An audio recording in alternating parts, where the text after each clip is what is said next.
ನೋಡಿ ಇದು ಮಹಾನಂದಿ ಮುಖ್ಯ ದೇವಸ್ಥಾನದ ಪ್ರವೇಶ ದ್ವಾರ. ನಂದಿಕೇಶ್ವರ ಸ್ವಾಮಿ ಇಲ್ಲಿ ಇರೋದು ಮಂದಿರದಲ್ಲಿ.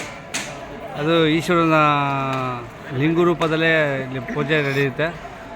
ಇಲ್ಲಿ ಮೊಬೈಲ್ ಯಾವುದೇ ರೀತಿಯಲ್ಲಿ ಅಲೌಡ್ ಇಲ್ಲ. ಇದು ದೇವಸ್ಥಾನದ ಹೊರಗಡೆ.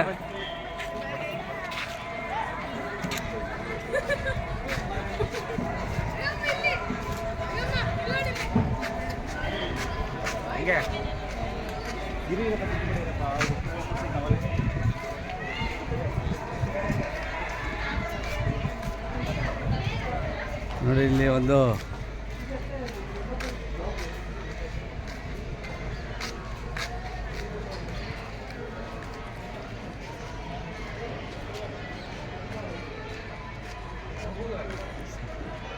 ಸಿಮೆಂಟಿನ ಈ ಒಂದು ವಿಗ್ರಹ ಇದು ಮಾಡಿದ್ದಾರೆ.